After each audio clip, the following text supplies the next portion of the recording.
Salve, galera! Podcast Visão em Pauta. Estamos aqui novamente, eu, James Guimarães, juntamente aí com o Douglas Margrander, e hoje estamos aí com o nosso convidado especial, o doutor Alexandre Andreosa. Muito obrigado, James. Uma honra estar aqui com vocês.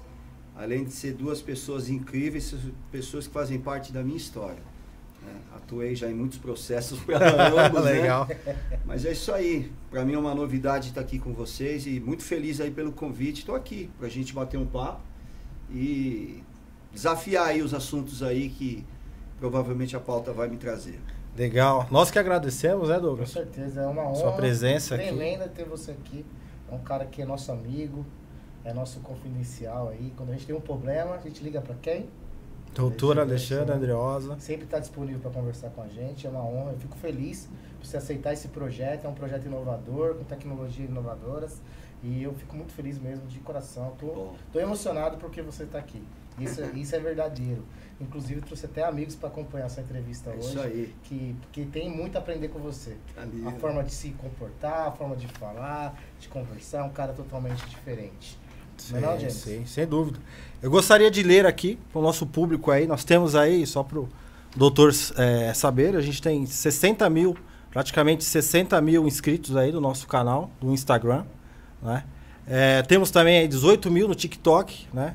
Você que está nos assistindo, curta, compartilhe, dê seu comentário. Se precisar consultar também depois com o doutor Alexandre, nós vamos deixar aí, né, o contato no canal. É negócio. Vou ler um pouco aqui da biografia do doutor Alexandre. Advogado, consultor, palestrante, professor de Direito no curso de pós-graduação Lato Sensu em Direito Tributário e Processo Tributário da Escola Paulista de Direito, EPD. Especialista em Direito Empresarial e Tributário, sócio administrador da Alexandre Andreosa, Sociedade de Advogados, membro do Conselho e Núcleo de Pesquisa em Direito Tributário da OAB de Santo André, ex-membro efetivo da Comissão de Direito Empresarial da OAB de Santo André, né? E mais algumas atualizações que ele vai passar aí durante o nosso podcast. Tem nada. Mas é isso aí, pessoal. Eu acho que o currículo é uma coisa hoje em dia, né, que dentro do meu ponto de vista profissional, eu cresci numa geração que era prescrito, a ideia é o seguinte: filho, vai estudar, fazer uma faculdade que você vai ter alguma coisa, né? Hoje em dia essa realidade da universidade é muito diferente. Nós vamos conversar sobre esse tema, acredito eu, né? Sobre questões de empregabilidade, de atuações na área, coisas que às vezes não só o currículo, só o currículo não atende, né? Eu não costumo muito prescrever essa ideia do currículo, mas sim das ações que eu posso promover como advogado, como profissional, e trazer o resultado e o benefício que aquela pessoa às vezes tem, né? Descobri no longo da minha carreira que muitos amigos ou colegas que se definiam ali como profissionais do direito tinham um grande título, né? Um grande currículo. Mas na empreitada da vida acadêmica, uma coisa, na empreitada profissional, deixava a desejar. É diferente, né? E você sabe melhor do que eu, de que essas questões aí que envolvem profissionalismo, não adianta só o curso técnico. Né? Não você, é como engenheiro, se presta só ter o título de engenharia? Não, tem que começar desde o Senai, ter uma base. E você tem que ter a prática. Tem que ter a prática. Você tem que ter o cliente, você vai ter que ter, né, todo esse arcabouço aí de negócios aí para você poder experimentar e entregar os resultados. Caso contrário, é um mero título na parede. Você começou com quantos anos, assim, entrou no direito, e o que você fazia antes da sua história na advocacia? Bom, é o seguinte, eu tinha em torno de 16 anos quando eu perdi meu pai, né? E aí surgiu a seguinte questão e dúvida dentro de casa. Minha mãe, ela me abordou e depois de alguns dias do falecimento do meu pai, e ela chegou para mim e disse assim: filho, eu acho que nós vamos ter que fazer o tal de inventário. Foi bem assim mesmo que ela me disse. Eu tinha uma ideia muito superficial do que é inventário, porque quando você tem uma certa ignorância sobre um determinado tema, você começa a traduzir algumas coisas por conotações. Por exemplo, meu filho hoje ele entende o que é Coca-Cola, não porque ele sabe ler, mas porque visivelmente nós produzimos o termo, Coca-Cola, fala, né? Som, e ele gravou aquela imagem e aquela marca, né? E eu tinha uma ideia de inventário muito parecida. Eu meio que fazia uma ligação entre inventário com advogado ou patrimônio, mas eu não sabia como exercer esse procedimento, qual o custo, a contratação, quem seria, qual tipo de matéria que envolveria o direito ao qual eu iria buscar, né? Se era um advogado trabalhista, sim, um tributarista, um advogado empresarial ou civilista. Eu não tinha essas noções, muito bem. Passado alguns dias, eu tomei a iniciativa, peguei o ônibus, ali com 16 para 17 anos, e fui até o centro de Santo André. Chegando lá, eu me deparei com o calçadão da Oliveira Lima, que ali você tem dezenas e dezenas de advogados constituídos naqueles andares de algumas salas comerciais, sim, e com aquele símbolo da balança de Temes, né, que é a balança da justiça, com o nome, né, do advogado e ali os serviços que esse advogado então presta: civil, trabalhista, criminal. E ali, observando que ali seria talvez o meu caminho para ter uma consulta, subi uma dessas escadas e aí me deparei com uma secretária que falou: o que o senhor precisa? E aí eu disse assim: olha, é que meu pai morreu e minha mãe falou que a gente precisa fazer o tal de inventário. E aí, nesse determinado momento, o que me surgiu ali? Surgiu uma grande dúvida, porque essa jovem que me atendeu, ela me atendeu de forma muito mal. E quando ela me colocou na sala do advogado, o advogado em nenhum momento ele chegou para mim e ele teve ali um trato técnico ou expositivo sobre o tema, ou que mesmo que ele viesse me dizer assim: olha, vou cobrar uma consulta. Ele simplesmente me abordou dizendo o seguinte: quais são os bens que seu pai tem? Eu tive um sentimento ali de que ele já estava ali me perseguindo no aspecto financeiro. Eu não tenho problema do advogado, eu trabalho veemente para, né, tentar ali abastecer minha família ali com as riquezas que eu trago, o meu escritório, minha vida e daqueles que, né, estão comigo me ajudando ali semanalmente, diariamente e anualmente. Mas assim, eu acho que quando o cliente chega no escritório com problema, a primeira coisa que ele tem é um sentimento de dor. Ninguém entra num escritório de advocacia com 2 milhões querendo investir. Então, só para a gente entender, então essa sua primeira expectativa foi negativa? Totalmente negativa. Eu tive uma experiência negativa, o advogado me tratou extremamente mal. Eu saí dali com um sentimento muito ruim e ali procurando um segundo advogado, né, esse exerceu ali a cobrança de uma consulta e eu logo paguei e ele também não me deu nenhum esclarecimento sobre o que era o inventário. Como proceder? Na verdade, você qual o tempo? Eu né? queria buscar um entendimento. Se eu estou pagando para isso, né? E eu também saí dali com esse sentimento. Falei, poxa, paguei para esse segundo, não tive o entendimento e saí frustrado com uma sensação de que eu rasguei o dinheiro. E numa situação, à época, que me faltava dinheiro. E com o terceiro advogado, ali já em algumas horas, eu tive uma ideia de que existiam muitos maus profissionais.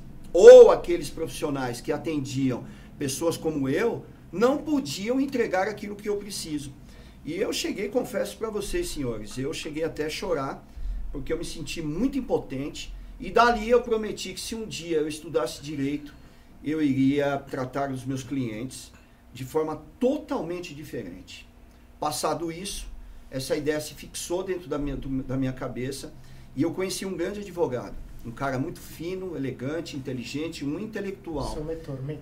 Um dos, né? Esse foi na verdade, uma pessoa que me incentivou de verdade. E ele me passou algumas coisas. Após alguns anos, eu conheci uma comunidade cristã, né?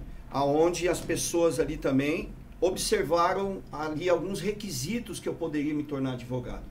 E aí eu me recordo que o Dr. Antoniel Bispo, né, um grande pianista, um grande advogado, que eu tenho um enorme carinho por ele, ele um dia me chamou e falou assim: posso te falar uma coisa? Isso foi nos anos 2001, 2002. Aí eu disse: pode. Ele falou: você tem que ser advogado. Eu falei: por quê? Porque eu vejo que você gosta muito de ler, você tem uma boa linguagem, você tem uma boa postura e tem uma coisa que eu não tenho sendo advogado. Você é um bom comercial. Eu, como assim comercial? Ele falou, você sabe se vender. A forma que você se manifesta dentro dessa comunidade cristã, dessa igreja, é uma coisa impressionante. E eu acho que se você utilizar isso para sua carreira, vai dar muito certo. E eu criei nessa situação, né? Aí eu também, dentro do meu aspecto de fé, orei a Deus e entendi que a única forma de eu poder me tornar uma pessoa muito mais assertiva no aspecto do conhecimento seria buscando o curso de Direito. E dali eu inicio o curso de Direito, né? Abandono toda a minha profissão, a qual eu exercia, né? Qual que era a sua profissão anterior? Eu iniciei aos 14 anos, né? Fiz Senai, de eletricista de autos. Ali eu tinha uma paixão por veículos, né? Continuei estudando no Senai, né? Mecânica, engenharia automobilística, mas de forma bem pequena, alguns traços, algumas pinceladas da engenharia mecânica. Mas eu era um aficionado, eu colecionava revistas de carros, dava manutenção nos meus próprios veículos e, dado o momento, eu senti a necessidade de montar o meu negócio, ao qual você foi cliente meu. Tinha uma oficina mecânica, né? Tinha uma oficina mecânica e trabalhei muito bem, era um grande mecânico. E olha que coisa interessante, eu falo isso sempre para os meus advogados no escritório. Não importa a profissão que você exerça, você tem que ser bom. Tem que ser bom. Tem que ser o melhor naquilo. Porque é o seguinte, Douglas. Não existe esse negócio do cara querer se transformar, estudar para ser bom. Não. O bom faxineiro é bom faxineiro. O bom cabeleireiro, ele é bom cabeleireiro. Não é o dinheiro que torna a pessoa boa. É o cara que torna o negócio bom. Eu vou contar aqui em 1 minuto só uma experiência que eu tive uma vez com um estagiário. Estagiário de direito assim, ele cai para dentro do seu escritório, ele quer fazer petição, recurso, ele quer fazer agravo de instrumento, ele quer colocar terno, ele quer entrar, ele quer fazer acontecer. E tudo isso precisa de uma liquidez ali durante um percurso de tempo para que ele exerça isso de fato. E ele começou a trabalhar ali dentro e chegando num determinado mês fazendo as coisas mais administrativas. Porque essa questão muito de recurso, de escrever para o cliente, isso fica a cabo de quem tem um conhecimento assim exato sobre a advocacia, o assunto, que é o quê? Aquele que já se formou e já exerce a advocacia, né? Alguns estagiários de 4º e 5º ano, a gente concede trabalhos de pequena monta, onde, né, existe o acompanhamento dos advogados ali sobre o que ele está esboçando ou escrevendo. E aí, James, olha que coisa interessante. Esse estagiário chegou para mim e falou assim, um dia, ele começou pilhadão. Chegou depois ali de uns 2, 3 meses, ele começou... Caiu. A curva. Aí eu chamei ele, percebi isso, sendo um gestor nato, você sabe disso. Sim. Que eu sempre coordenei grupos de pessoas na minha antiga oficina. Eu cheguei a ter 15 funcionários. Então eu sempre lidei com o público e com funcionário. Então eu já vinha com uma bagagem de conhecimento como lidar, né? E aí cheguei num determinado momento, abordei esse rapaz, chamei na minha sala de reunião, disse para ele assim, vem cá, senta aqui. O que está acontecendo? Ele, acontecendo o quê, doutor? Eu falei, não, fala comigo. Papo aqui é reto. Se entrega. Se abre, né? Papo aqui é reto. Emocionalmente. Papo aqui é reto, você me conhece. É isso mesmo, tem que ser não assim. Não é porque eu sou aqui o dono do escritório, o advogado responsável, que você tem que ficar com o milindre. Conversa comigo. Aí ele, não, é que eu tô meio triste, porque eu achei que eu ia chegar aqui, ia começar a produzir coisas. Eu falei, tá, mas existe todo um processo de maturação para que você se envolva. Tem pessoas que estão 2 anos aqui fazendo algumas coisas para depois chegar, né? Ele, não, mas eu não acho que é bem assim, aquilo. Se impor. Aí eu falei para ele assim, eu vou te fazer uma pergunta.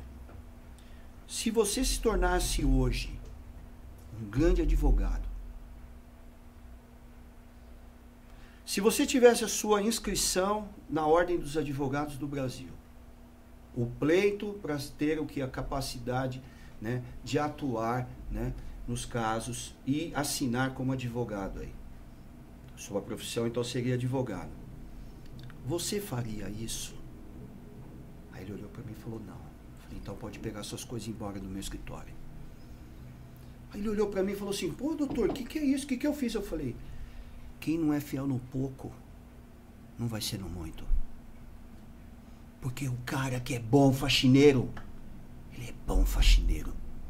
O cara que é um bom mecânico, cara, não é o dinheiro que determina você. São os seus ideais, é a sua entrega, é o seu desejo, é o seu momento. Eu trabalhei durante anos dentro de escritórios de advocacia, ganhando apenas bolsa auxílio. Você sabe disso, vocês sabem disso. Já casado, mas eu me comportava como um grande advogado. Se você tem essa convicção, eu não quero trabalhar com alguém, senhores, que tem esse tipo de convicção. Porque esse cara, ele se auto-sabota e me sabota. Você sabota também. Quando eu era um estagiário, eu pensava como advogado. Eu exercia minhas funções, mesmo sendo pequenas, como advogado. Quando eu era ajudante de mecânico, James, eu trabalhava como? Como mecânico. Sim, sim. Eu não ficava me limitando ali pela minha posição e pelo que eu ganhava. Ou porque o dono do estabelecimento ou alguma coisa não deixava. Mas a minha mente estava construindo o quê? Sobre a égide do quê? Do pensamento daquilo que eu sou e vou ser. A visão que a gente busca no mercado. A gente busca isso no mercado. A visão que a gente Então, busca no jovem. Pensamentos de colaboradores. Visão de dono. Visão de dono. Exatamente. Porque De empreendedor. De empreendedor. Porque esse tipo de comportamento, se o cara estiver dentro de uma indústria, né, James? Sim. Ele vai crescer. Não importa se ele está no chão de fábrica, se é um gerente. Eu quero me tornar um melhor engenheiro do estado de São Paulo, do Brasil. Mas, cara, eu já sou um bom. Mas eu tenho que continuar fazendo o meu melhor. Independente se eu tô ganhando A ou B, eu tenho que sempre ser o melhor. Eu tenho que ter a visão de dono. Eu sou o dono da empresa, eu tenho a visão de dono. Os meus colaboradores, que tem que ser meu braço, tem que ter a visão de dono. Tem que ter a mesma Porque se ele visão. não tiver a visão de dono, Tem que estar junto. Ele derruba você. Porque aquela ideia que você tem, Alexandre, às vezes uma ideia boa, você chega assim e fala assim, eu tenho uma ideia boa. E aí o cara, quando ele tá desmotivado, o que ele faz? Ele se sabota. Ele fala que não, mas não vai dar certo. É a primeira coisa que o cara vai te Ele te falar. sabota. Tipo, não vai dar certo. Ele te sabota ele mesmo e sabota seu cliente.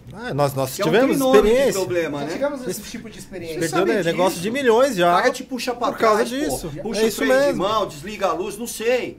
Algum adjetivo desse, alguma construção de ideia dessa, mas é isso. Então, assim, eu não consigo trabalhar com pessoas assim. Por quê? Porque racionalmente eu passei uma vida trabalhando dessa maneira. E aí a matemática não tem como dar errado. Não tem como dar errado. Porque além da sua questão profissional, do seu exercício técnico, que é a busca do conhecimento constantemente, você tem aquela causa-fim. Deixar o seu cliente ou as pessoas que te circundam bem.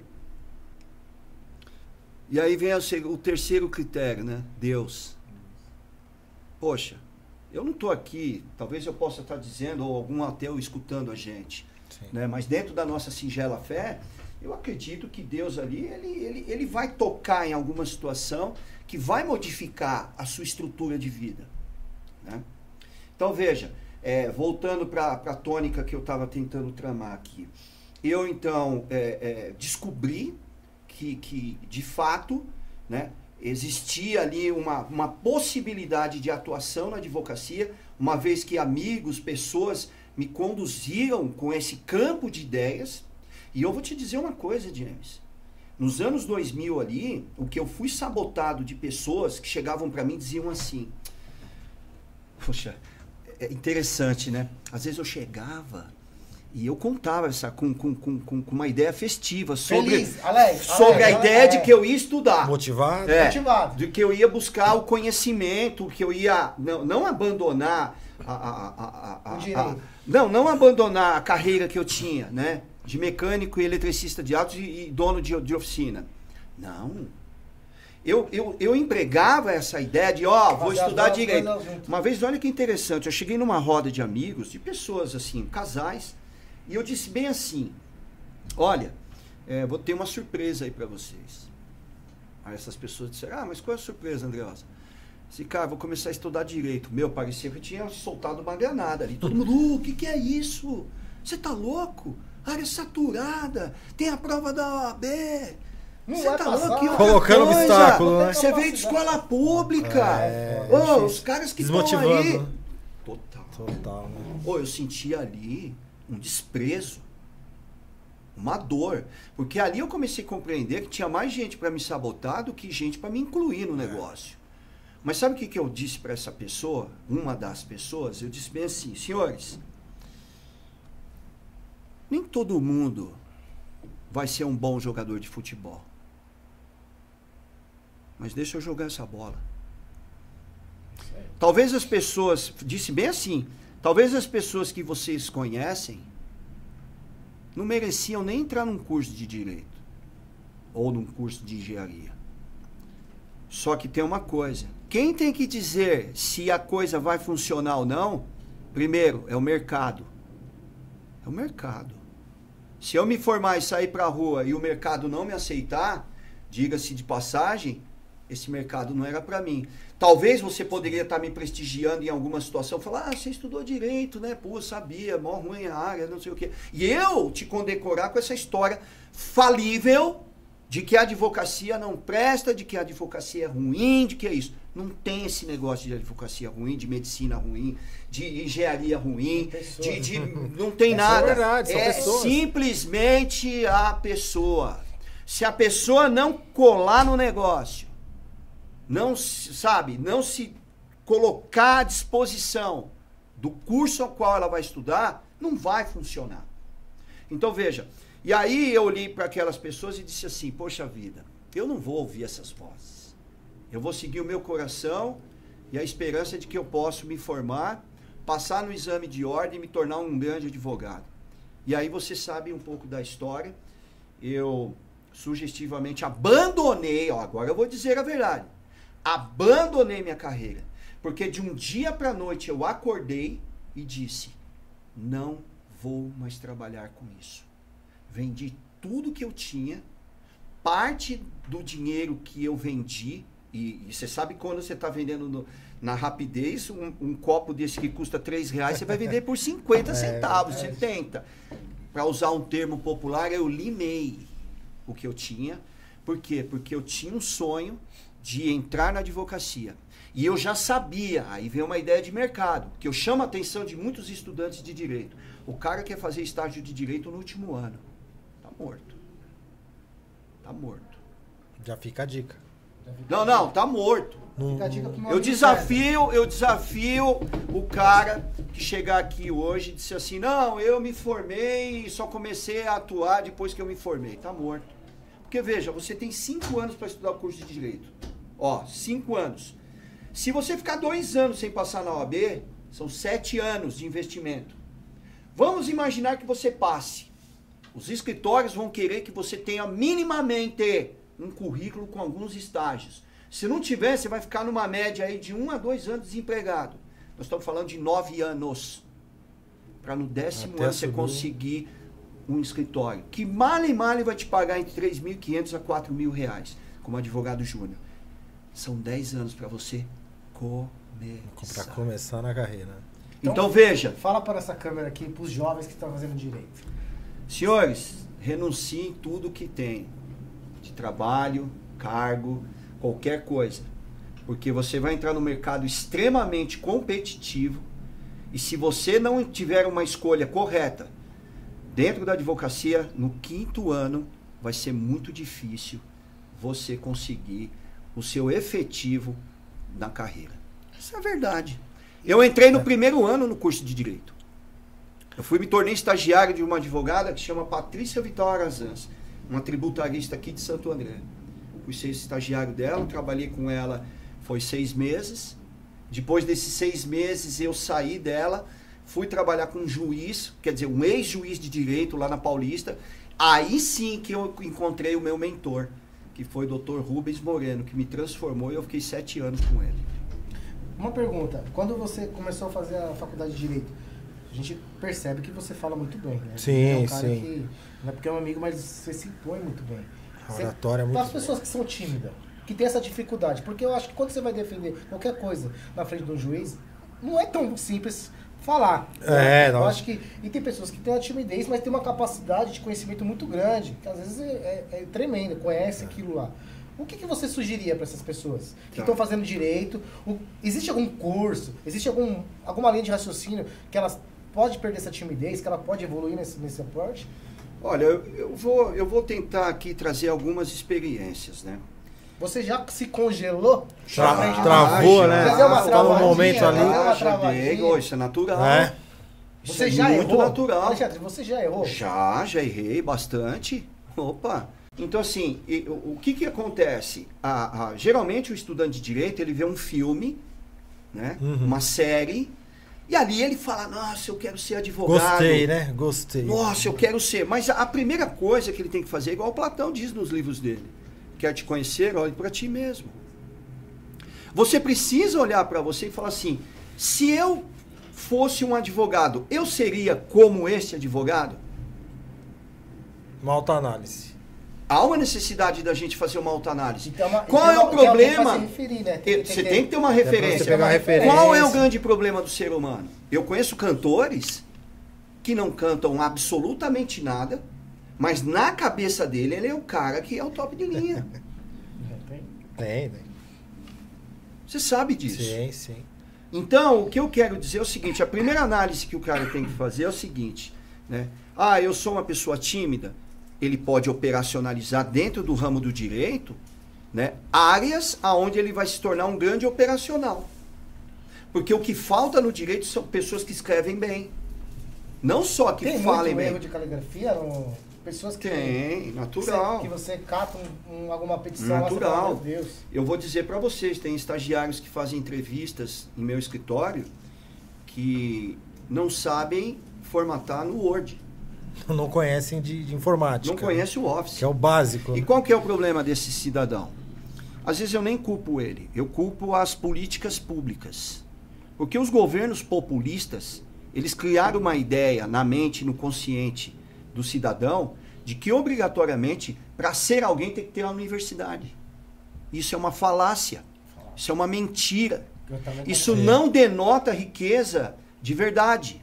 Porque você pode ser uma pessoa muito bem-sucedida costurando. Sim. Concordo. Sendo um grande artesão. Concordo plenamente. Então se vendeu essa ideia de que para você ser uma pessoa bem-sucedida, você tem que ir para a universidade. E aí vocês vão dizer, Alexandre, mas espera aí, você está dizendo, você está sendo contraditório, porque você fez uma universidade e se tornou um advogado bem-sucedido. Sim, mas eu era bem-sucedido quando eu era mecânico. Porque eu era um cara que eu tinha uma loja com 15 funcionários e um faturamento que muito se assemelha aos meus 3, 4 primeiros anos de advocacia. Que eu me recordo muito bem que uma vez eu peguei a minha pasta, onde estava ali meu livro diário da minha oficina, e o que eu percebi? Os meus ganhos de 2001, 2099, que o real não teve uma mudança exponencial, se assemelhava muito com os meus 2, 3 primeiros anos de advocacia. E aí eu tive a seguinte ideia, Douglas. Poxa, e se esse negócio aqui estagnar? Tava melhor lá atrás. Tava melhor arrumar carro. Tava melhor arrumar carro, que era uma paixão minha. Fiz toda essa engenharia de tempo, dor, investimento, lágrimas, investimento. Noite sem dormir. Para ter o mesmo resultado que já era pronto.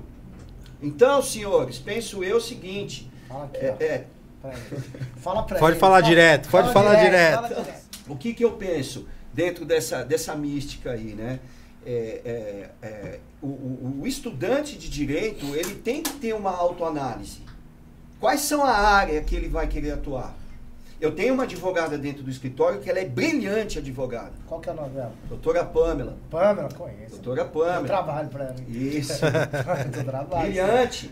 E tanto é que ela galgou ali uma participação societária dentro do escritório, devido ao talento, o comprometimento e assim, essa fidúcia ao qual ela exerceu, e tem outros ali também, doutor João, doutora Ariane, né, são excelentes, excepcionais advogados, eu tenho uma equipe nobre comigo, né, sou muito grato a eles, porque eu não cheguei nesse nível sem esse pessoal. Sim, sozinho.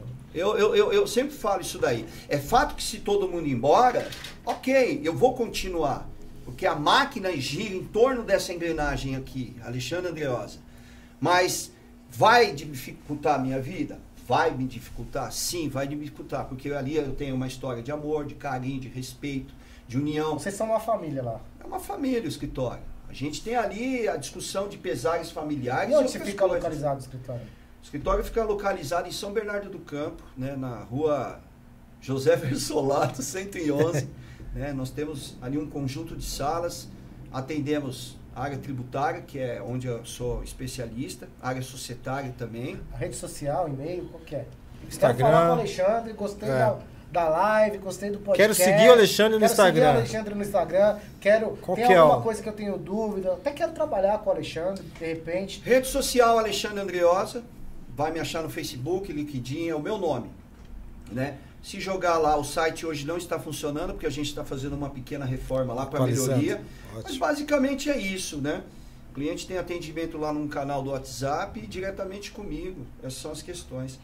Mas... Uma pergunta, Alexandre. Quando você determinou que você queria para uma área dentro da parte jurídica, você escolheu porque você era um cara que se adaptava a falar bem? Ou você escolheu porque você falou, puta, aqui é um caminho financeiro que não... Vou explicar por quê. Esse é um problema do estudante de direito e de muitos advogados formados. Eles estão dentro do direito, mas não sabem por que estão. A primeira lógica que eu compreendi no direito não é essa ideia de justiça. Isso é uma ideia muito genérica, né?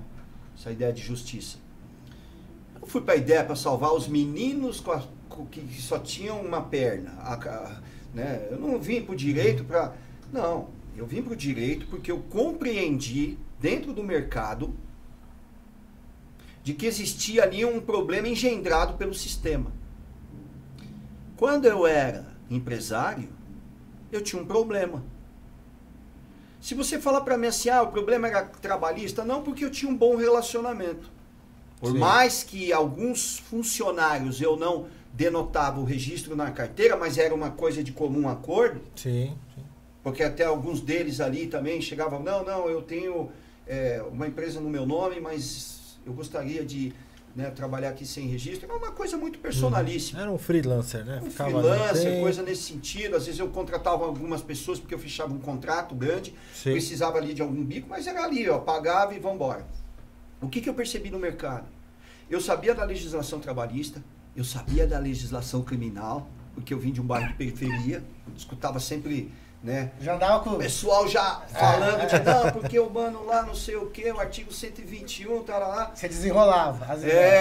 E aí eu sempre tinha uma dificuldade quando eu ia falar com o contador, porque ele me mandava as guias para pagar imposto. Ei, chora no imposto. Chora. Todo mundo chora. Chora porque o imposto... Só que eu ficava perguntando para ele, mas por que eu tenho que pagar isso? E o contador também falava, tem que pagar porque você é empresário. Você não paga um contador, agora você tem que pagar imposto. E eu pagava aquilo muito sem saber por que eu estava pagando. Encerrei minha atividade profissional. A primeira coisa que eu pensei no meu campo do direito, eu preciso aprender direito tributário. Primeira premissa, por quê? Porque é uma área muito intelectual, que tem grandes discussões no Poder Judiciário. E também existe uma tônica na sociedade que é o seguinte: se você chegar num ponto de ônibus hoje, James, e abordar um cidadão e falar assim, tudo bem, colega? Ele, tudo bem. Você é casado? Ele falou, sou casado. Se você se divorciar hoje, quais são os seus direitos? Ele vai falar, sou casado na comunhão parcial de bens, eu tenho direito de 50%. 50%. Ele já sabe que aquele carrinho que a esposa comprou, mas dentro da constância do casamento... 50% é dele. 50% é dele. Vamos para o direito criminal. A gente sabe aí, qualquer vagabundo, qualquer meliante aí conhece o direito dele. Às vezes dá show, né? Ele sabe fazer dosimetria da pena. Eu fiz criminal. Os caras sabem fazer contagem de pena. Vamos falar do direito do trabalho. Vocês são 2 empresários. O funcionário sabe de tudo. Ele tem a convenção coletiva na cabeça. Vamos falar de direito do consumidor. Você sabe que se você pegar esse copo aqui na internet, você tem 7 dias para entregar. Não, mas ele está perfeito. Não, mas a lei me dá essa guarida de eu poder entregá-lo sem ônus nenhum. Fiz uma devolução hoje. Olha aí, fiz uma devolução. Fiz a devolução hoje, de um celular hoje, então, exercendo meu direito. Você tem o direito privado, ele está associado gratuitamente na mente das pessoas. Ministério Público, tudo isso faz esse mover. Ah, televisão, conheça seus direitos, chamam advogados ali do consumidor, Celso Russomano, tá todo mundo sabendo tudo de direito. Direito do idoso. Mas se você chegar para qualquer empresário e falar o que é PIS e COFINS, o que é o imposto de renda da PJ, o que é o ICMS, o que é substituição tributária, o que é crédito de insumo, com todo o respeito, senhores, vocês não sabem. Vocês são empresários. Nós pagamos, sabemos que nós pagamos. Senhores, eu falo isso com todo o respeito. Os senhores pagam os impostos, a contabilidade os envia, vocês cumprem as suas obrigações de contribuinte e cidadão, mas se eu perguntar de secar essa situação, você vai falar, não sei. Se você me convidar hoje e falar, vamos na Avenida Paulista tirar essa dúvida. Ei, senhora, a senhora sabe o que é um divórcio? Sim, é quando um casal há ali uma cisão daquele relacionamento e ali gera direitos e bens. Que eu acho que é 50%. Ela vai falar mais ou menos isso. Verdade. Se você pegar um cara ali e falar, se esse fone de ouvido quebrar, o que você faz? Ele, eu vou exercer meu direito do consumidor. Então veja, mas se você chegar para ele e falar, você sabe o que é PIS e COFINS? Ele vai falar, o quê? Então foi ali que eu observei que aonde o Estado, de forma canalha, ele ensina todos os direitos quando não é contra ele. Mas quando é contra ele, o que ele faz? Subjoga. Joga um monte. Joga uma nuvem de fumaça. Te confunde. Te confunde. Vai te confundir. E não te ensina como fazê-lo. E aí, o que eu percebi, estudando direito? De que havia uma necessidade, um campo muito vasto dentro da área do direito tributário e do direito societário. E por quê? Porque todo advogado, quando se forma, ele sai querendo fazer o quê? Divórcio, separação, dano moral, contratos, blá blá blá blá blá. E aí eu falei, meu Deus, tem 100 milhões de caras fazendo a mesma coisa. Você foi fazer o diferencial. Não vou dizer que nosso escritório não faz. Nós temos o setor do direito civil dentro do escritório. E por quê? Porque o meu cliente de tributário, em algum certo momento, vai me acionar por algum problema desse, do consumidor. Sim. Ele vai me acionar por algum momento em um critério de divórcio. Ontem mesmo, fechei um contrato de divórcio de um cliente meu, empresário, ao qual eu tenho um contrato fixo de direito tributário, consultoria tributária. Mas ele está se divorciando. Sentou na minha mesa e disse, fiz uma merda. Tem que tomar cuidado. E eu disse custou caro, né? Custou caro, vai custar caro assim, isso aí. Tente voltar com a esposa. Vai ser melhor para sua carreira. Ele já é cliente meu, não preciso tomar dele um divórcio. Aconselhei ele pedir perdão para a esposa nessa tomada. Ele falou que conversamos horas. Foi uma consulta muito mais espiritual e psicológica. Mais de amizade do que realmente passar o facão ali e falar, eu vou cobrar tanto, os seus bens são esse, falar para sua mulher que é isso. Não. Primeiro, quando ele chegou com essa tônica, eu disse para ele assim, não, conversar. Eu tenho 26 anos com a minha esposa, né? Então eu sou um cara que eu sou pró-casamento, pró-família. Ótimo. Já passei dezenas de situações que me condecoraram a ideia de criar uma cisão dentro da minha vida, mas a gente tem que ter um pouco de coerência, né? Humildade no coração. Atrás de um grande homem existe uma grande mulher, não tenha dúvida. E aí quando eu olho para minha história e vejo que a minha esposa, né, Sara, ela comungou as dores que eu vivi, as lutas, ela permaneceu ali. Eu digo, não, eu acho que eu tenho que mudar as minhas ideias aqui nesses minutos e conservar aquilo que necessariamente, né, eu prestigiei de bom. Eu tive mais bons momentos com a minha esposa do que maus momentos. Não é uma discussão, não é um problema ali, um incidente que vai me tornar o divórcio. Né? Algumas pessoas se divorciam pelos incidentes, né? não pela história. E os incidentes, acredito eu, que em algumas situações, eu acho que o bom diálogo, a humildade e o recuo torna aquilo manifestadamente, né, que se exaure, né? Mas muitas pessoas não têm essa coisa na cabeça e acabam indo para o conflito direto e esse conflito gera o divórcio, né? Mas enfim, então eu acho que a minha carreira ela se deu sobre essa observação de mercado. E eu vi que necessariamente o Estado corrói o ser humano. Fazer uma pergunta, já que você falou que o Estado é uma máquina pública de mentira. Também concordo, plenamente.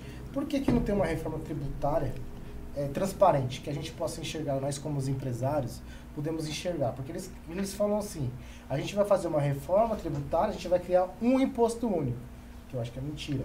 Que aí você vai mandar lá o valor X. Mas, cara, por que a gente não paga menos do que paga, vai pagar mais numa reforma tributária, sabendo que o que está acontecendo com os empresários é a falência. É a falência geral das empresas, a quebradeira, né? O governo é um funcionário seu, fixo, mensal ali, que não te gera nada, só custo. Que isso é uma falácia. Entendeu? É uma construção que a democracia criou na mente das pessoas de que ele é um funcionário, que não é. Não é? Não é história. É história. Entendeu? Aí pregam essas coisas aí, de que o servidor, o nome servidor público, ele é um serviente dali pro cidadão. Chega lá no balcão e pede alguma coisa para ele. O cara vai desculachar. São poucos servidores públicos que tem ali. Por que a gente não tem essa transparência, Alexandre? Você acha que o que na verdade é o seguinte, a reforma tributária, vai haver a reforma. Porque toda vez que o professor Paulo de Barros de Carvalho, ele fala o seguinte, se você mudar uma vírgula, é uma reforma. Né? Se você mudar algum aspecto dessa mesa, é uma reforma. Tá? Então vamos imaginar que essa mesa ela está deteriorada. E qual é o termo que eu vou usar? Vamos reformar? O que seria? Acrescentar coisas para que ela torne melhor. Essa é uma premissa, né? Eu uso até essa alegoria para a gente poder, né, trazer o seguinte, uma ideia melhor sobre reforma. A reforma vai existir? Vai existir a reforma tributária. Agora, penso eu que não é uma reforma para o contribuinte, mas sim uma reforma de poder. Porque a forma que ela está sendo construída, existe muitas dúvidas e uma insegurança jurídica muito grande. Sim. E aí a gente arrola a transparência. Porque veja só, eles estão pegando, vai existir o IVA dual, que seria o IBS e o CBS. Então eles estão pegando alguns impostos da União, impostos dos estados, né, e municípios, e unificando em 2 impostos, o IBS e o CBS. Eu não vou entrar aqui na regra matriz de incidência, nos aspectos técnicos, porque não convém aqui aqueles que nos assistem, né? Não vão entender. Falar, ai meu Deus, o que você está falando aí? Esses dias eu vi um podcast de um cara falando do corpo humano, mas, meu Deus, eu falei, muda aí. Eu não falo nada, que eu não entendia nada. Então, mas basicamente é o seguinte, a reforma vai existir? Sim. Ela é verdadeira? É. Mas qual é o problema que eu vejo na reforma tributária? Que alguns setores vão ser beneficiados, ok, e outros setores não. Então isso para mim já não gera uma isonomia ou uma justiça tributária. Veja, eu como advogado, provavelmente eu vou ter uma alíquota de 25%, sendo que hoje eu pago 12%. Serviço. Então assim, olha o gap que eu vou ter aí só na alíquota. Isso é uma pretensão inicial. Pode ser que o Congresso agora, o Senado, ou posteriormente, aprove 27%. A OAB recentemente, eu vi ali no projeto de lei, ela pediu para que isso ocorresse uma substituição tributária. O que é isso?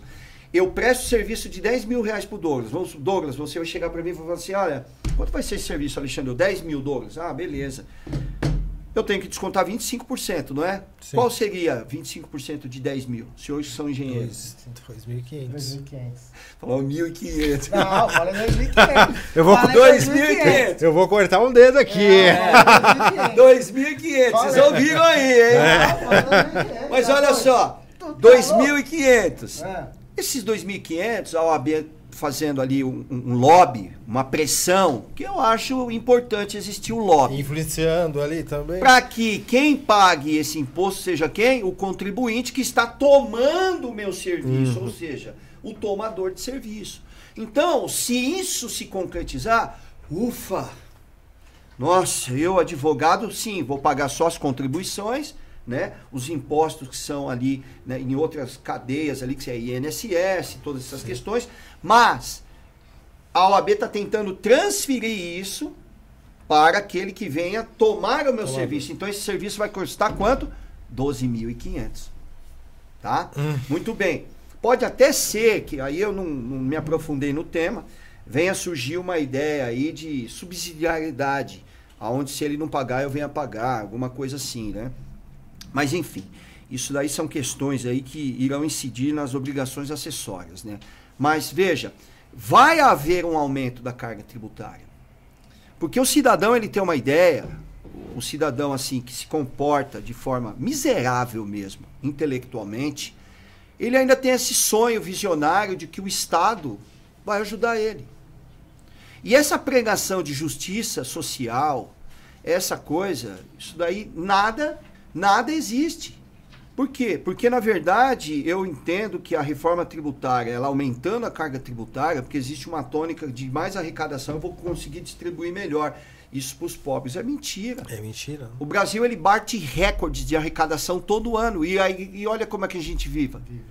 Descalço. Então, assim, eu acho, na minha concepção, que a reforma tributária, né, eu ainda vou estudar muito, né, porque ela vai ter muitos períodos de transição. Eu estou participando de muitos workshops e coisas, estou fazendo alguns estudos direto com a Câmara e o Senado Federal. Aquilo eu acompanho pelo sistema push, né, do Senado. Muitos clientes já estão me abordando, né? Participei dos grupos de estudo da PEC 45, que é essa que já transitou no Congresso Nacional e agora recentemente está no Senado, com o professor Eurico de Santos, lá na GV. Juntamente com a professora Renata Elane, a gente foi a alguns eventos quando estava iniciando a ideia do IBS, tá?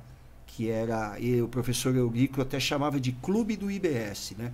O Simples Nacional não vai entrar, mas haverá um momento que, se você tiver um crescimento exponencial, você vai entrar ali. Né? Então existe muita coisa que ainda precisa ser estudada, o Senado está revendo muitas coisas que foram aprovadas, mas assim, ela só passou porque o governo atual, ele subsidiou com as suas emendas parlamentares de quase 2, 3 bi, não me recordo aí, né? Distribuindo esses valores ao Congresso. Então, aí fica fácil votar, né? Comprando, né? Fica fácil votar, porque, né? Alguns dizem assim, mas isso é da política, né? Eu preciso que a política seja barganha. Não deveria. Tudo bem, né? É uma forma de você conseguir, né, aprovar projetos, né?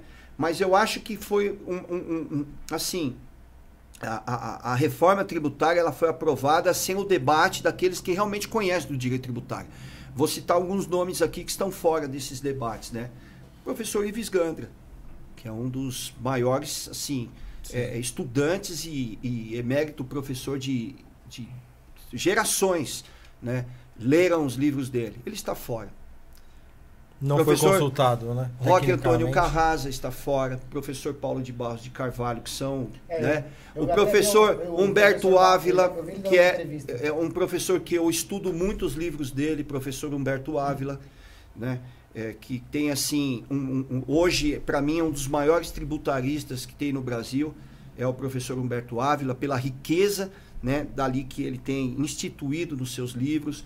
Dezenas e dezenas de outros, né, professores, eu digo até os professores que eu conheço lá da própria Escola Paulista de Direito, a qual a professora Renata Elane Silva é coordenadora, que ela poderia também estar participando desse debate.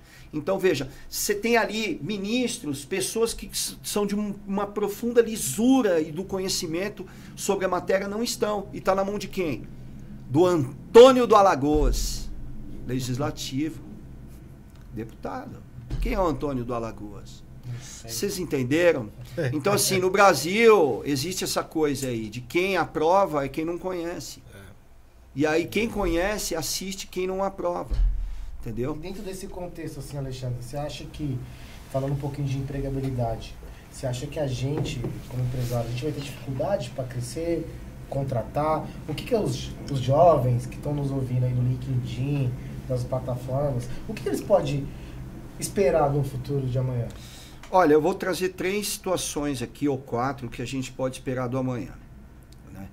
A primeira delas, o amanhã é muito incerto. Essa é uma premissa básica. Por mais que o ser humano ele consiga desenhar o que seria o futuro, eu tenho uma visão do que vai ser a reforma tributária. Porque eu conheço o sistema antigo, estou estudando o sistema moderno e comparando. Sim. Mas veja, senhores, existirá uma discussão muito profunda nos órgãos superiores, nas instâncias superiores, tal como o STJ e o STF, sobre esse novo sistema tributário.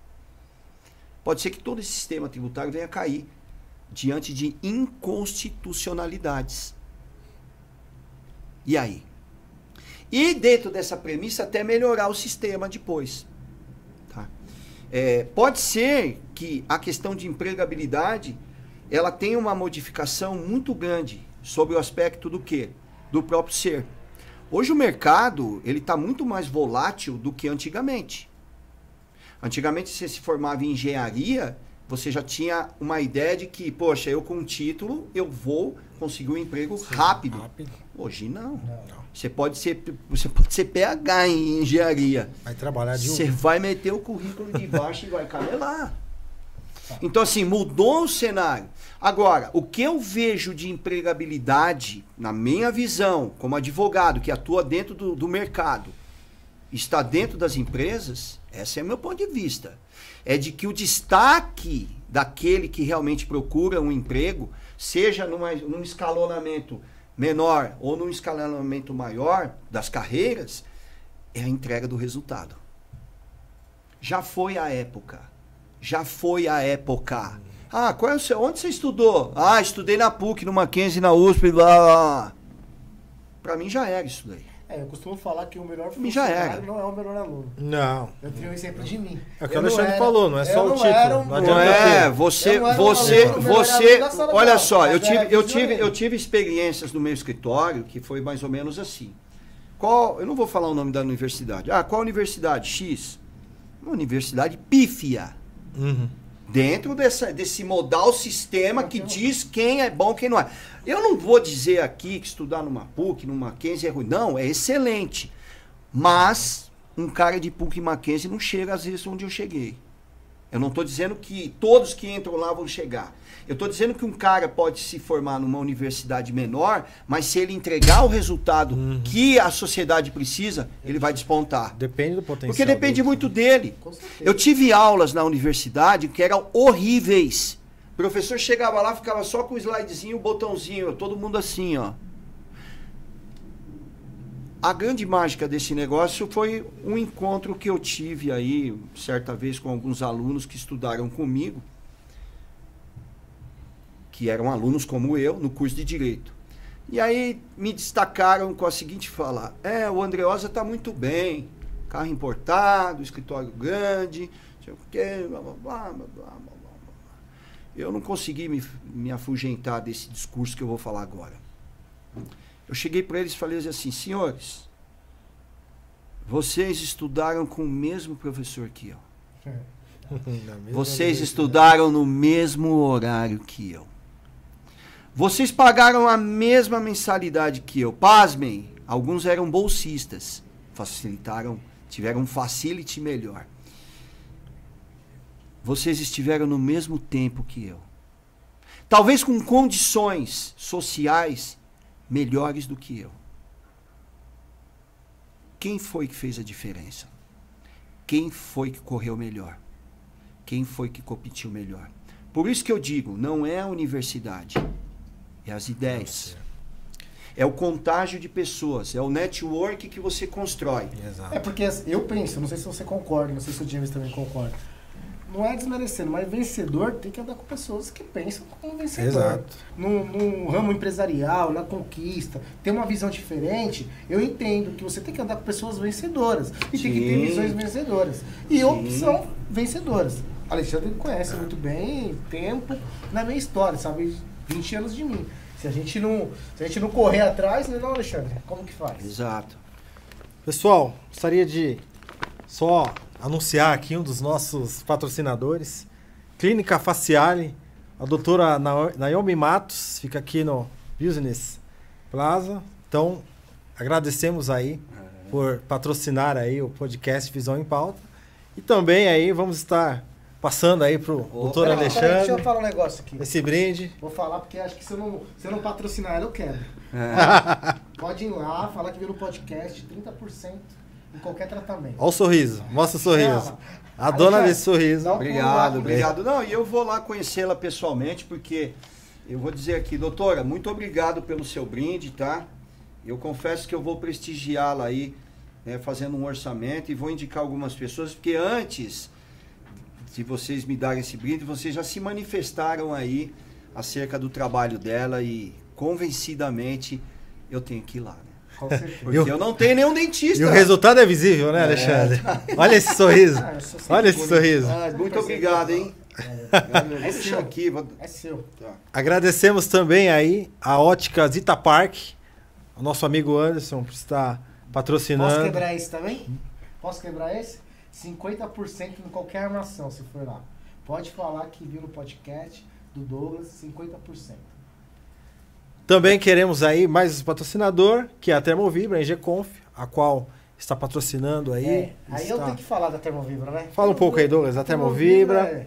O CEO sou eu, com muito prazer, né? E a gente estamos em crescimento. O projeto do podcast é através da Termovibra, da Engeconf, para a gente trazer CEOs, pessoas importantes para que a gente consiga desenvolver tecnicamente, tanto nós como empresa, né? Sim, aprender com os CEOs, com as pessoas vencedoras e transmitir ao quê? Para os jovens, para as pessoas que estão chegando hoje, essa informação, que eles possam crescer profissionalmente, que eles possam verificar as coisas positivas que a gente vai trazer. Informações boas, inteligentes, é aqui no podcast. Quais são as áreas de atuação da Termovibra, da Engeconf? A Termovibra, ela gerencia a parte de manutenção industrial, gerencia toda a parte de engenharia, cálculo de custo da empresa, tudo que você precisar, pode chamar. Engeconf, engenharia, a gente está com a gente. E outra, detalhe, a gente tem um apoio jurídico, né? Se a gente não conseguir, a gente não conseguir onde ajudar. Alexandre, tô com um probleminha aqui, um cliente assim, e precisa nos ajudar. Né, contratos. Posso contar com você. Poxa, tamo junto, que nem diz a rapaziada, né? Tá bom. Alexandre, aproveitando um pouco que você estava falando, eu queria saber como que é o dia a dia, o seu dia a dia de um advogado de sucesso. Nós sabemos aí, graças a Deus, né, você venceu na vida, né, continua vencendo. Fala para os jovens aí, como que é o seu dia a dia, se é uma luta, se todo dia tem que estar ali na leitura, tá buscando, fazendo network com os clientes. Fala um pouco. Só reforçando uma pergunta. Também junto com isso, dentro de uma faculdade, dentro de uma universidade, dependente do nível da universidade, que você falou foi muito bem qualificado. Então coloca para os jovens que depende só deles. Coloca essa informação, o que eles precisam. Quando eles entram numa faculdade e o pai muitas vezes não tem condição financeira, mas quer investir no sonho do filho. E ele vai lá e investe. Qual é o valor disso? Tá. Vamos primeiro responder a do James, que é na questão você me abordou. Como que é o dia a dia, seu dia a dia? Vou falar rapidamente do dia a dia, entrar nesse tema aí da responsabilidade da pessoa sobre os seus próprios atos, que é chamada autorresponsabilidade. Vamos lá. O dia a dia de um advogado não é fácil, principalmente quem tem um escritório. Porque além de você ter que exercer as funções técnicas, que é o estudo do direito, esse traslado do direito para o cliente, do conhecimento, para que gere a confiabilidade, né, do negócio, né, você tem ali também pessoas para dirimir e guiar. Não é fácil você trabalhar com 15, 20, 30 pessoas dentro do escritório. Existe em cada ser humano um universo dentro dela. Sim.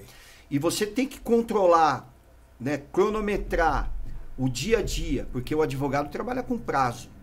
O juiz, ele dá uma decisão, ele diga em 5 dias para você cumprir isso, diga em 10 dias, né? Vocês talvez já receberam citações e você sabe disso, que é a carta de citação, que o juiz ele determina ali um prazo de 15 dias, 10 dias, seja lá o que for, para que se cumpra. Então o dia a dia é extremamente tenso, Não é algo que você vê nos filmes, aquela alegria, aquela imponência, não. Os dias são realmente colacionados com muita atenção, muita cobrança. Há uma competitividade muito grande. Por quê?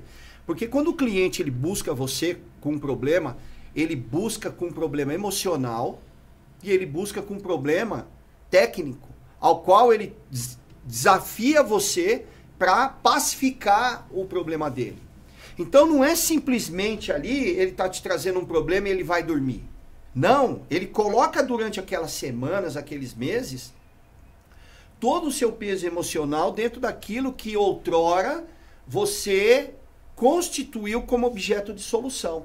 Então veja, antes de eu vir aqui para o podcast, eu estava numa reunião em Santos de uma transportadora que tem quase 140 caminhões. E qual era o drama deles? O último contador faleceu e aquele que assumiu a contabilidade, em um mês, renunciou o mandato que tinha ali, como procurador contábil daquela empresa. E a toque de caixa, a empresa desesperada, porque dia 5 temos folha de pagamento. Ó, isso é só uma questão. Tem a questão fiscal, a questão dos impostos, as obrigações acessórias. A empresa estava desesperada, me ligou, falou, doutor, pelo amor de Deus, desce aqui para o terminal de carga, nós precisamos fazer uma reunião urgente e, por favor, me arrume um contador de confiança. E, claro, ali com os anos que a gente tem de advocacia, a gente acaba ali criando vínculos de profissionais que conseguem ali dar uma resposta para aquele. Então, veja, é uma correria constante. Às vezes eu acordo 5 da manhã e paro meia-noite.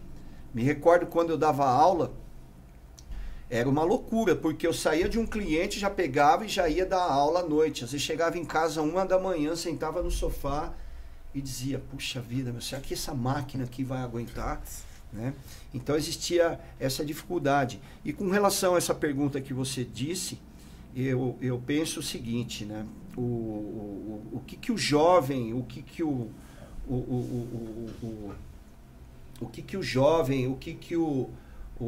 esse aspirante da universidade ou que estava atrás de um curso técnico, de um trabalho, alguma coisa. Primeiro que eu não sou o exemplo 100% para todos. Eu vou dizer isso muito claro. Cada um vai cavar o seu pavimento, a sua estrada. Porque talvez a receita que eu tive, ela pode chegar a um limite para aquela pessoa. Para mim, todo o aprendizado que eu tive, misturado com fé, conhecimento e a vontade de crescer, foi uma química boa aonde me colocou no patamar onde eu estou. Mas talvez para esse cara que está me ouvindo, talvez não vai funcionar. Mas existe uma coisa ali que é ali onde é o filão, onde pode dar certo. O primeiro aspecto é o seguinte, né? A pessoa tem que fazer aquilo que ele gosta. Eu não fiz direito porque eu gostava de só para ter um título de advogado. Eu até, às vezes eu deitava com a minha esposa e eu falava para ela assim, riqueza é se sentir bem. O Luciano Huck fala que a maior riqueza que uma pessoa pode ter era ter controle do tempo. De poder, né? Então veja, eu independente se eu estava ganhando dinheiro ou não, porque todo mundo vai atrás do dinheiro. Sim. Esse papo aí de que eu quero estudar. Tem aluno que lá na pós-graduação, às vezes eu ia dar aula, eu falava, por que você está aqui na pós? Buscando uma pós. Ah, porque eu quero conhecimento. Não, eu quero cacete. Você quer ganhar dinheiro. Conhecimento você fica em casa lendo livro, fica lá no Google, lá, lendo milhões de artigos lá, hoje na inteligência artificial, sei lá. A pessoa precisa trabalhar para ganhar dinheiro, para ter a subsistência, para poder comprar seu celular, seu carro, viajar. Mas veja, você tem que fazer o que gosta. Então, assim, não adianta entrar num curso, não adianta estar numa empresa onde você não gosta. Encontrando ali esse viés de negócio, eu tenho certeza que a pessoa vai começar a construir. O segundo ponto, tem que ser um cara inteligente dentro de uma circunstância de negócio, né? Por isso que eu disse lá inicialmente, você tem que se conhecer. Porque às vezes o cara querer ser igual ao Alexandre, não vai dar certo. Mas ele tem que saber se encontrar para poder falar assim, tá, eu não sou um cara do nível dele comercialmente, né, com oratória, com todas essas questões que conseguem levar ele para esse campo. Mas eu vou me tornar bom sendo um bom operacional, sendo um cara bom de redação, sendo um cara bom de entrega de resultado. Então, é conhecer a si mesmo para poder criar essa valoração de mercado. Porque ali é onde ele vai se destacar. Hoje em dia, eu não quero um Alexandre dentro do escritório. Eu quero simplesmente um cara que seja contrário a mim. Porque se eu tiver 10 Alexandre lá, explode. Eu não preciso de 10 Alexandre. Eu preciso, na verdade, de pessoas que compõem o corpo humano do meu escritório. Eu posso ser a cabeça. Quem vai ser o braço? Seria uma outra função que talvez eu tenha dificuldade. Então, o jovem hoje em dia ele tem que observar a empresa, o escritório, como um corpo. Aonde ele vai ter? Porque eu não quero viver sem esse dedo. E para mim ele tem uma função.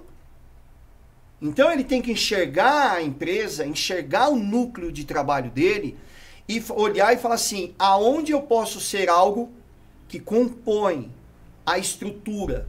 Porque se ele não for se ele não tiver dentro dessa anatomia de composição, ele vai ser aquilo que sai para fora. Tá fora. Tá fora. Fica aí a dica, né? Porque... Você entendeu? Então, assim, eu tive essa experiência comigo, que todos os lugares que eu entrei, eu falei, eu quero ser parte do corpo, pode ser a unha dentro dessa empresa. Eu poderia ser o quê? Sei lá, um dente. Mas eu quero fazer parte desse corpo. Aonde esse corpo, que é a empresa ou escritório, venha sentir falta de um único item desse. Poxa, se eu perder um dedo, eu vou sentir falta. Sim. Então, veja, são dessas premissas que as pessoas têm que tentar se moldar dentro das empresas. Porque tem uma ideia assim, todo mundo quer ser empresário. A conta não fecha. Todo mundo quer estudar. A conta não fecha. Quem vai pegar nosso lixo? Tem que ter o faxineiro. Tem que ter o lixeiro. Tem que ter o cara da segurança aqui embaixo. Não tem universidade para todo mundo. Você pode até querer estudar, mas não tem campo de trabalho para todo mundo. Esse negócio assim, todo mundo tem que fazer engenharia, todo mundo tem que fazer isso. Não tem. Então eu vejo assim, você pode ser muito bem dentro das funções que você exerce. Ser um destaque. Poxa, eu tive funcionários que se destacam até hoje, lá na época da mecânica. Eles não precisaram estudar. Construíram sua casa, seu carro, estudaram seus filhos. Então, assim, eu sou um cara um pouco meio contra essa ideia de que todo mundo tem que ir para a universidade. Porque vai colapsar esse negócio. Alexandre, acho que a gente está chegando ao final, né, James? Estamos aí, né, finalizando, né? E só para encerrar, de tudo você pode fazer. Tudo. Mas seu braço tem que ser Deus. Amém. Porque se não for, não adianta nada. Porque veja só, todo mundo corre atrás de pós-graduação, de carreira, de coisa.